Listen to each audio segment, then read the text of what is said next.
बिस्मिल्लाहिर्रहमानिर्रहीम। आज हम ओ लेवल अकाउंटिंग जिसका कोड है 7707 उसका मई जून 2019 का पेपर 1 करने जा रहे हैं। और पेपर 1 जो रिलेट करता है मल्टीपल चॉइस से रिलेट करता है। अब इस पेपर का क्वेश्चन नंबर 1 से लेके question number 10 already I have recorded and आपको कराचीज एकेडमी के आप यूट्यूब चैनल पर जाएं तो वहाँ पर प्लेलिस्ट में आपको ये मिल जाएगा।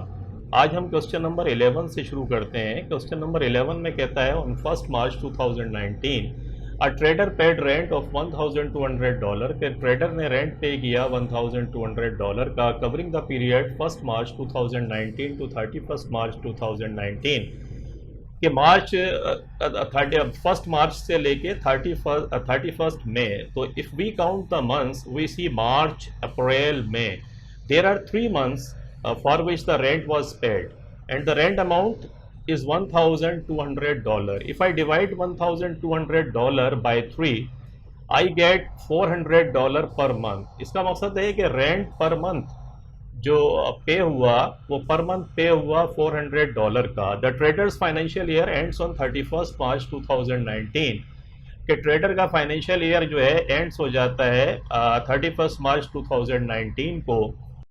तो अगर इसका फाइनेंशियल ईयर एंड हो गया तो इसका मकसद ये हुआ व्हाट वी अंडरस्टैंड कि for the month of March the rent was expired और भी हमने उस जगह को इस्तेमाल कर लिया जो जगह हमने ली हुई है जिसका हम रेंट पे कर रहे हैं for month we have use the place and expense में। और जो एसेट है उसके अंदर फ़र्क क्या होता है कि एक्सपेंस वो होता है जिसका बेनिफिट आपको मिल चुका हो एंड एसेट वो होता है जिसका बेनिफिट आपको अभी मिलना बाकी हो। तो ये जो $400 है मार्च के महीने के, ये तो आपने उस जगह को इस्तेमाल कर लिया, you have use the place. जब आपने उस जगह को इस्तेमाल कर लिया तो ये तो एक्सपेंस हो गया। लेकिन अब बाकी जो 8 मंथ्स है जो अभी बाकी अप्रैल एंड मई का, तो अप्रैल एंड मई का जो किराया है रेंट है वो अभी प्रीपेड है एक तरीके से कि एसेट है आपका क्योंकि वो बेनिफिट पहुंचाएगा। और ये मांगता क्या है आपसे, कहता है 1 अप्रैल 2019 को रेंट पेएबल अकाउंट के अंदर कितना बैलेंस होगा। क्योंकि इसने रेंट पेएबल अकाउंट बोला है तो इसका मकसद है कि जब इसने पेमेंट की होगी तो उस वक्त रेंट पेएबल कोई इसने इस्तेमाल किया होगा। लाइबिलिटी का नॉर्मली बैलेंस जो है वो क्रेडिट होता है, लेकिन अगर हम इस सवाल के अंदर देखें जो क्वेश्चन नंबर 11 है तो क्योंकि ये कहता है रेंट पेएबल अकाउंट, अब रेंट पेएबल जो है अगर क्रेडिट है तो वो लाइबिलिटी होती है, लेकिन उसका बैलेंस अगर डेबिट में चला जाए तो फिर वो एसेट होता है। और रेंट पेएबल का क्रेडिट बैलेंस तो होगा नहीं क्योंकि आपने देखा कि 400 जो है वो तो मार्च के महीने में इस्तेमाल हो गए। बाकी 2 मंथ्स अगर if I multiply $400 by 2 I get $800। ये $800 आपका एसेट है। लेकिन ये देखें ट्रिकी पॉइंट इसका ये है कि वो पूछ आपसे ये रहा है कि रेंट पेएबल अकाउंट का बैलेंस कौन सा होगा। तो रेंट पेएबल अकाउंट का बैलेंस क्रेडिट तो है ही नहीं, क्रेडिट तो लाइबिलिटी होती है। ये क्रेडिट भी गलत है, हालांकि ये 800 है लेकिन ये क्रेडिट है, ये क्रेडिट शो करता है लाइबिलिटी को, तो ये भी इनकरेक्ट है। ये डेबिट भी इनकरेक्ट है 400, अलबत्ता डेबिट जो 800 है कि लाइबिलिटी का डेबिट बैलेंस होगा कि रेंट पेएबल जो है वो शो हो रहा होगा डेबिट साइड के ऊपर, और डेबिट साइड ये शो करेगा कि अभी ये 2 मंथ्स का रेंट जो है वो एक्चुअली हमारा एसेट है। और ये क्यों शो करेगा, याद रखिएगा लाइबिलिटी का नॉर्मल कंडीशन के अंदर बैलेंस क्रेडिट होता है, लेकिन ये एक्सेप्शनल है कि इसने रेंट पेएबल अकाउंट के अंदर हमसे पूछ रहा है। तो फिर डेबिट बैलेंस भी आप याद रखिएगा कि लाइबिलिटी का किसी भी लाइबिलिटी अकाउंट का अगर डेबिट बैलेंस हो तो फिर वो एसेट को शो करता है। तो क्वेश्चन नंबर 11 अगर हम देखें तो क्वेश्चन नंबर 11 के अंदर हमारी जो चॉइस है, करेक्ट चॉइस जो है वो डी है। क्वेश्चन नंबर 12 में आते हैं। An amount old by Bloch कि बलोच जो है उसका एक अमाउंट था वॉज रिटर्न ऑफ, उसको ख़त्म कर दिया। अब अगर बलोच का एक अमाउंट आपने ख़त्म कर दिया तो विच एंट्रीज वर मेड, कौन सी एंट्रीज बनेंगी। अब बलोच जो है उसका अकाउंट आपने ख़त्म कर दिया है। अच्छा, ऐसा जब भी होगा रिटर्न ऑफ, मेरे कुछ लेक्चर्स हैं अगर आप कराचीज एकेडमी के यूट्यूब चैनल पर जाएं तो वहाँ इररिकवरेबल डेट्स से रिलेटेड मैंने लेक्चर रिकॉर्ड कराए हैं, अगर वो देख लें तो ये तो एक छोटी सी चीज़ है, आप पूरे एग्ज़ाम के क्वेश्चंस करने के काबिल होंगे। लेकिन अब यहाँ हम क्या करेंगे, यहाँ हमारे पास 4 चॉइसेस हैं। कहता है बैड डेट्स को डेबिट करके बलोच को क्रेडिट कर देते हैं, इसके बाद कहता है कि bad debts debit, provision for bad debts credit, Bloch को डेबिट करके बैड डेट्स को क्रेडिट कर दिया और प्रोविज़न फॉर डाउटफुल डेट्स को डेबिट करके बलोच को क्रेडिट कर दिया।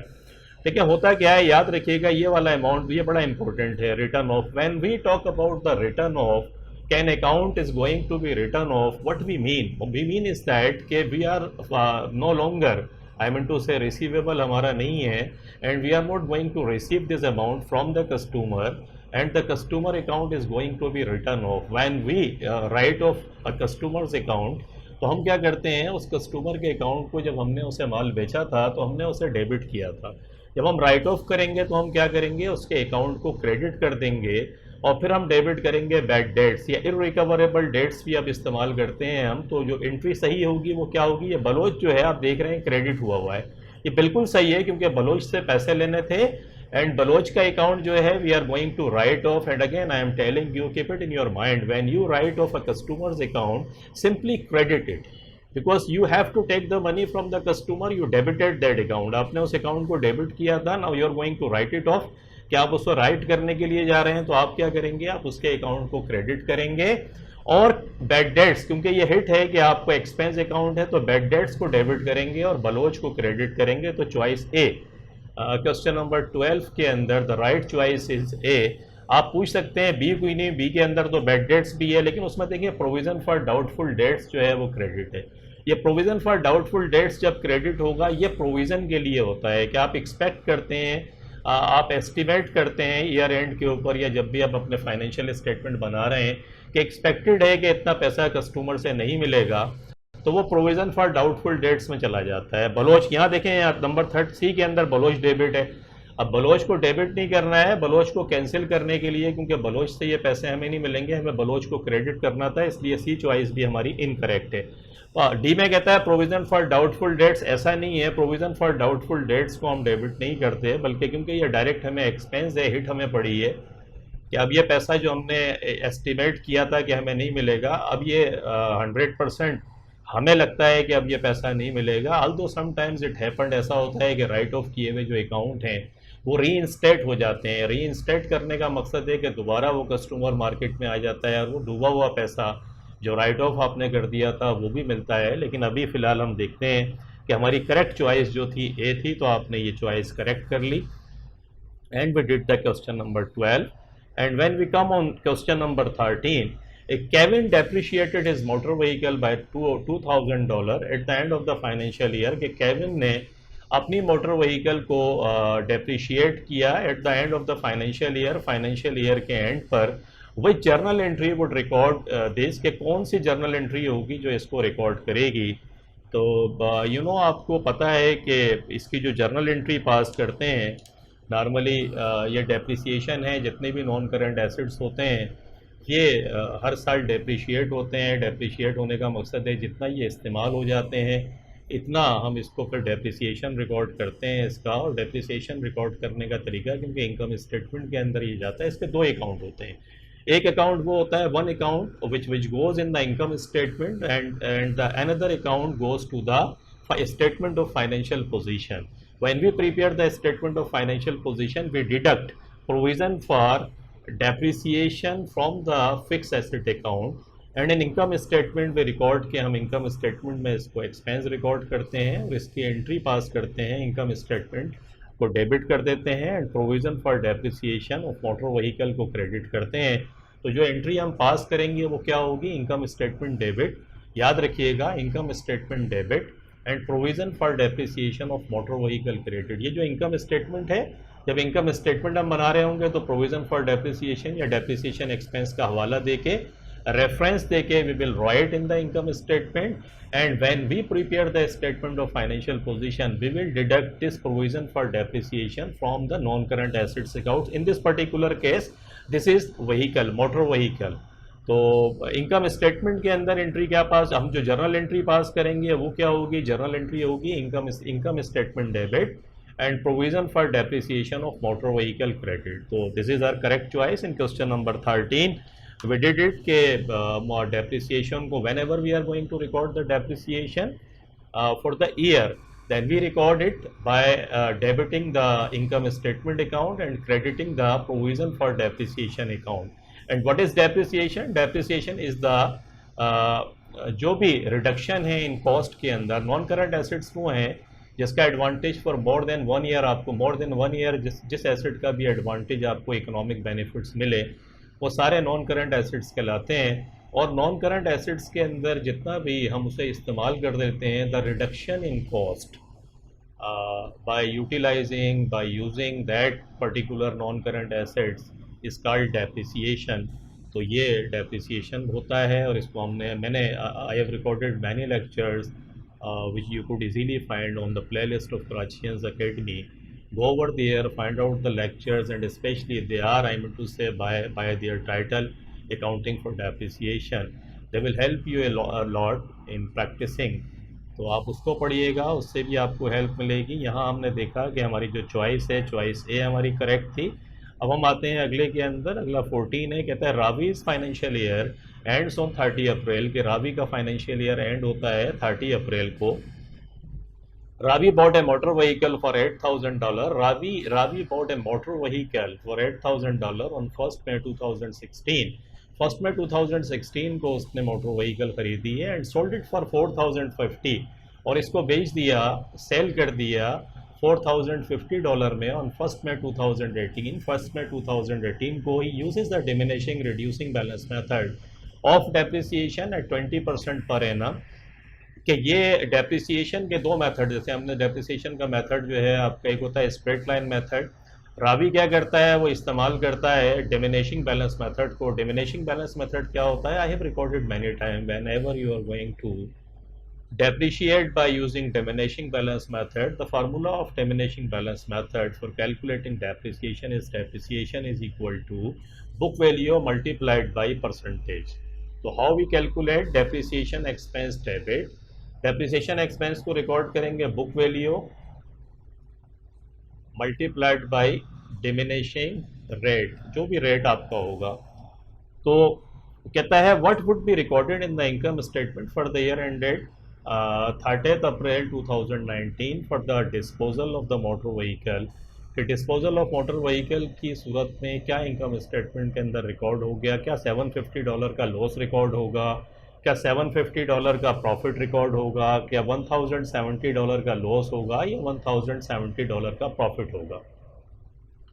अब देखिए, as I have told you कि इस किस्म के क्वेश्चंस करने के लिए your concept should be clear. Concept यहाँ पर क्या अप्लाई हो रहा है कि हमने मोटर व्हीकल खरीदी, we bought the motor vehicle on 1 May 2016, we are selling it on 1 May 2018। Now there is a difference for 2 years, 2016 to 2017 and 2017 to 2018. So there are 2 years, we have to calculate the depreciation for 2 years. How we calculate? The cost is 8,000, we write it here 8,000 and then multiply the diminishing rate. This is 20% and this is for 2016.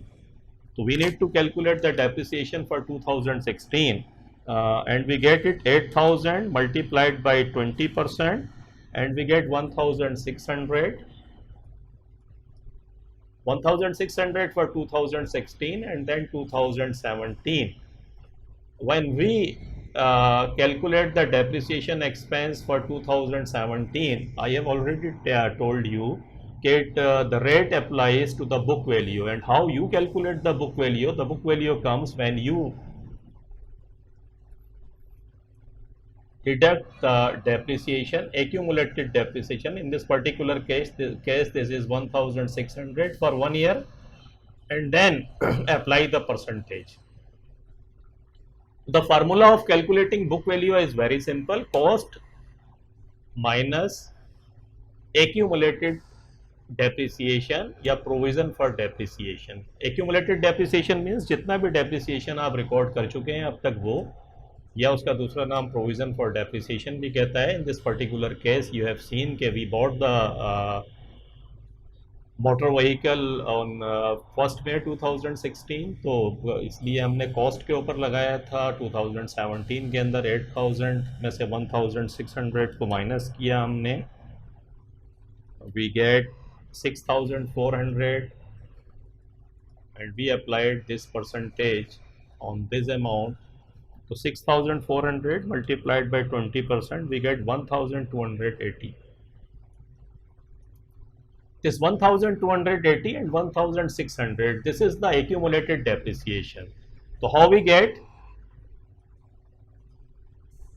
accumulated depreciation? We get 1,600 and plus 1,280. For 2 years depreciation, it comes 1,600 plus 1,280, 2,880. This is the accumulated depreciation. Now we are in a better position to calculate कि how much we I mean to say gain, हमें gain हुआ है या how much we lost, कि कितना हमें loss हुआ है. तो लेट्स सी, हम सबसे पहले इसकी कॉस्ट देख लेते हैं. कॉस्ट कितनी है हमारे पास? कॉस्ट है इसकी 8,000. 8,000 में से अगर मैं लेस कर दूं एक्यूमुलेटेड डेप्रिसिएशन जो मेरे पास 2880 आता है, तो 8,000 minus 2880, it come 5120. This is called book value and we sell it by $4,050.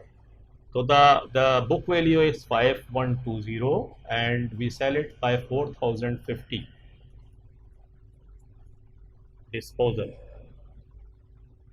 5120 minus 4,050 or 1070 loss. Okay, this is very simple. You can easily understand. The cost of the motor vehicle was $8,000 and we depreciated for 2 years. The accumulated depreciation comes 2,580. When we deduct in the cost 8,000, 2,580, we get 5,120. ये motor vehicle है, इस पे हमारी जो इस वक्त जो value है हमारे पास 5,120 है. And we sold it by $4,050. तो आपको पता है कि ज़्यादा अमाउंट की चीज़ आपने अगर कम में बेची है तो लॉस होगा आपको. तो इसका मकसद है $1,070 का लॉस है, जो आपने देखा कि किस तरीके से हमने कैलकुलेट किया. एंड यहाँ हम देखते हैं, यहाँ देखें सी चॉइस के अंदर $1,070 का लॉस आपको नज़र आ रहा होगा. तो अगर if we talk about the 14 question, तो 14 में जो राइट चॉइस है हमारी, जो हमने कैलकुलेशन करके निकाली, you have seen it, I have calculated the things for you and we get $1,070 loss. तो द सी चॉइस जो हमारी है वो करेक्ट होती है. हम क्वेश्चन नंबर 15 में आते हैं. Which would not appear in a sales ledger control account, कि कौन सी चीज़ जो है वो सेल्स लेजर कंट्रोल अकाउंट के अंदर अपीयर नहीं होगी. सेल्स लेजर कंट्रोल अकाउंट में कौन सी चीज़ अपीयर नहीं होगी? देखें, bad debts return of. I just tell you one thing. Whenever you talk about the sales ledger control account, actually you are talking about, there are two types of ledger. One is called the subsidiary ledger and another called is the control ledger. एक होता है subsidiary ledgers होते हैं. Like I gave you an example of the utility company. In a utility company there are millions customers. You are also using the electricity, and at the end of every month you receive the, I mean to say, electricity bill. तो जब आप receive करते हैं तो इसका मकसद है electricity company को अगर आप जहन के अंदर रखें, दे हैव मिलियंस कस्टमर्स. उन कस्टमर्स को इंडिविजुअली भी उनके अकाउंट मेंटेन हो रहे होते हैं, लेकिन एक कलेक्टिव अकाउंट जिसे हम कहते हैं सेल्स लेजर कंट्रोल अकाउंट, वो ये कंपनी बना रही होती है. सेल्स लेजर कंट्रोल अकाउंट के अंदर कौन कौन सी चीज़ें आएंगी? I just tell you one thing, जिसका ताल्लुक आपसे है. आपसे मुराद देखें, आप इलेक्ट्रिसिटी का बिल रिसीव करते हैं, आपसे रिलेटेड जितनी भी चीज़ें होंगी वो सेल्स लेजर कंट्रोल अकाउंट के अंदर कहीं ना कहीं आएंगी, जिसमें डेटर, कंपनी के लिए आपका अकाउंट जो है वो डेटर का अकाउंट है. जहाँ भी डेटर का अकाउंट डेबिट या क्रेडिट हो रहा होगा वो सेल्स लेजर कंट्रोल अकाउंट में आएगा, और जहाँ पर डेटर्स का अकाउंट नहीं होगा वो फिर सेल्स लेजर कंट्रोल अकाउंट में नहीं आएगा. लेट्स सी क्या हो रहा है. Bad dates return of. Bad debts return of पहली चॉइस है. देखें, बैड डेट्स रिटर्न ऑफ जब होता है, इसका मकसद है अगर किसी कस्टमर ने पैसा नहीं दिया, देन भी राइट ऑफ करते हैं उसके कस्टमर के अकाउंट. तो राइट ऑफ में मैं भी एंट्री आपको करा के आ रहा हूँ कि बैड डेट्स को डेबिट करते हैं और उस पार्टी को, उस कस्टमर के अकाउंट को, उस डेटर को क्रेडिट कर देते हैं. तो फिर डेटर इन्वॉल्व हो गया तो ये सेल्स लेजर कंट्रोल अकाउंट में बिल्कुल आएगा. कैश डिस्काउंट अलाउड, अगर आपने कैश डिस्काउंट किसी को दिया है तो इसमें भी आएगा। कैश डिस्काउंट आपको पता है क्या होता है कि किसी भी कस्टमर को अगर वो टाइम के ऊपर पेमेंट कर देता है तो उसके टाइम के ऊपर जो भी पेमेंट होती है उस पर जो हम उसे डिस्काउंट देते हैं उसे कैश डिस्काउंट कहते हैं। इसकी एंट्री पास करते हैं, कैश डिस्काउंट को डेबिट करते हैं और डेटर अकाउंट को क्रेडिट करते हैं। तो ये भी फिर सेल्स लेजर कंट्रोल अकाउंट में आएगा। मैंने आपको लॉजिक बताई कि हर वो चीज़ जिसका ताल्लुक डेटर से है वो यहाँ आ जाएगी। कैसे आएगी? कस्टमर्स चेक डिसऑनर्ड, कस्टमर का चेक डिसऑनर्ड हो गया। कस्टमर का चेक जब डिसऑनर्ड होगा तो क्या एंट्री पास करेंगे आप? एंट्री आप पास करेंगे कि दोबारा डेटर्स अकाउंट को डेबिट कर देंगे और बैंक को क्रेडिट कर देंगे। अगेन डेटर अकाउंट इन्वॉल्व हुआ तो सेल्स लेजर कंट्रोल अकाउंट के अंदर आएगा। प्रोविजन फॉर डाउटफुल डेट्स, अब ये जो प्रोविजन फॉर डाउटफुल डेट्स है इसमें डेटर्स नहीं आ रहा है। इसमें डेटर्स आप पूछेंगे क्यों नहीं आ रहा है? क्योंकि देखें ये राइट ऑफ नहीं हो रहा है। ये ईयर एंड के ऊपर यू एस्टीमेट कि ये पैसा कस्टमर से नहीं मिलेगा। तो जो पैसा कस्टमर से नहीं मिलेगा वो एक्सपेक्टेड है, अभी एक्चुअल नहीं हुआ। इसलिए क्या हम एंट्री पास करते हैं? हम एंट्री पास करते हैं, इनकम स्टेटमेंट को डेबिट करते हैं and provision for doubtful debts को क्रेडिट करते हैं। तो इसलिए देखें इसमें डेटर्स डायरेक्टली इन्वॉल्व नहीं हुआ। इसलिए आप क्या करेंगे? उसने यही पूछा है आपसे which would not appear in a sales ledger control account, कि क्या चीज़ सेल्स लेजर कंट्रोल अकाउंट के अंदर नहीं आएगी। तो इस पर हमारी जो डी चॉइस है वो फिर हमारी सही चॉइस है। क्वेश्चन नंबर 15 के अंदर वी कैन सेफली से कि हमारी जो चॉइस है वो 15 में डी चॉइस जो है हमारी सही है। तो ये आपने देखा। तो आज हम ये करते हैं कि इस लेक्चर को यहीं रोकते हैं। अगला जो क्वेश्चन, ताकि आप जो कंसेप्ट हमने इसके अंदर पढ़े हैं थोड़े से ज़रा हैं, क्योंकि इसमें डेप्रिसिएशन भी इन्वॉल्व हुआ है, इसमें ये सेल्स लेजर कंट्रोल अकाउंट का कंसेप्ट भी है। तो आप इन कंसेप्ट्स को जो मैंने आपको समझाया है आप इसको इत्मीनान से पढ़ें, इस वीडियो को देखें और फिर खुद से इन सवालात को करें। जब आप खुद से करेंगे तो आपके लिए आसानी भी होगी और आपके कंसेप्ट्स फिर क्लियर होंगे और आपकी प्रैक्टिस भी होगी। तो मिलते हैं इंशाल्लाह हम फिर क्वेश्चन नंबर 16, इसका जो नेक्स्ट पार्ट है, और ये सब आपको कराचीज एकेडमी के यूट्यूब चैनल की प्लेलिस्ट पे मिलेगा। तो take care. In the mean time अपने दोस्तों में भी इस नॉलेज को स्प्रेड करें। अपना बहुत ख्याल रखिएगा। Thank you very much for watching the video. अल्लाह हाफिज़।